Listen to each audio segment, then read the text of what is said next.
Pack it up, pack it in. Let us begin again with a second episode of the PAC Podcast. Thank you very much for joining me. This is the second episode, and in this one, we are going to start our look at all 9 teams that are now in the Pac-12. We're going to go alphabetical order, talking about each team's history, how they got into the Pac-12, some of their great accomplishments in the past, what they have been doing on the court, on the field, and especially some of their alumni as well. So we're going to look at a lot of things for each of the 9 schools, but we're going in alphabetical order. So that starts us with the Boise State Broncos, who were established in 1932 as Boise Junior College. That same year, the students picked the name of the Broncos and the school colors, orange and blue. Not sure what the other options were, but that's what they went with. It was not until 1969, though, that they became Boise State College and offered 4-year degrees, and it wasn't until 1974 that they became Boise State University, which is the name it has today. It has had a football team since 1932 and a men's basketball team since 1932 as well. It added women's basketball in 1970, has not had a baseball team since 1980, interestingly enough, and has had a softball program since 2009. The iconic blue turf for the football field was installed in 1986 and remains to this day. I say remains to this day, I mean there's still blue turf. It has been replaced since 1986. They're not playing on 40-year-old turf. The Broncos were in the Big Sky Conference from 1970 to 1996, which is when they joined the Big West. At that point, soon after that, they became part of the Western Athletic Conference in 2001, before moving to the Mountain West Conference in 2011. Now, of course, they're in the Pac-12 as of July 1st, 2026. Their mascot is named Buster Bronco, and their current athletic director is Jeremiah Dickey. Not sure if he's the one in the Buster Bronco outfit or not. And they are located in, of course, Boise, Idaho. The Broncos have won 1 NCAA national championship in a team sport, and that was in 1980 when they won the Football Division I AA title with a 31-29 victory over Eastern Kentucky.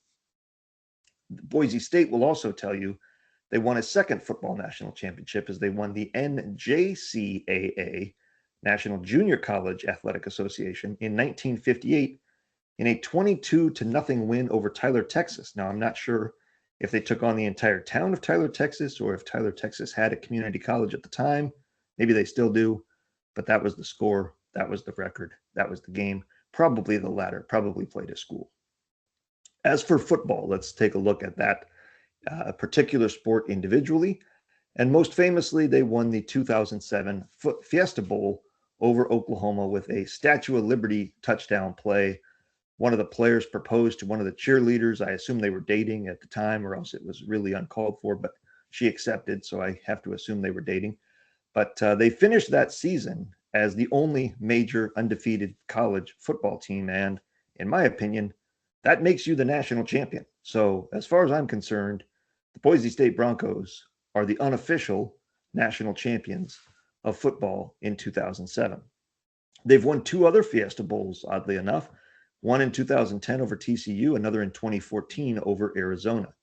They've made the college football playoffs back in 2024, and they have won a total of 23 conference titles, including 7 Mountain West championships and 8 WAC championships. As for men's basketball, not nearly as successful. Broncos have won 7 regular season conference titles and 6 conference tournament titles. They've appeared in the NCAA tournament 10 times, but have yet to win a game in the big dance. For women's basketball, they've appeared in the NCAA tournament 6 times, but have yet to win a game in the tournament. They have won 6 regular season conference championships and 6 conference tournament titles as well. For softball, Broncos have 1 conference championship in softball, a Mountain West title back in 2018. They made the College World Series that season, but were winless and were eliminated in 2 games. Broncos have sent many players into the NFL, with the most famous being current Raiders running back Ashton Jeanty and current Saints head coach Kellen Moore, who also had an NFL career as a player. I could not find any NBA or WNBA players of note that went to Boise State.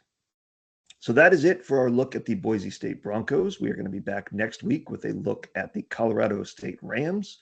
It should be just as interesting. I think a little bit more history and a little bit more expansive because they've been playing major Division I sports for a little bit longer than Boise State has. But Boise, in their short history of playing major Division I sports, has been incredibly successful, especially at football. They have established themselves as the major conference champion of the non-major conferences, if that makes sense. You know what I'm saying? The Big 12, the Big 10, the old Pac-12, the ACC, and the SEC are the majors, of course.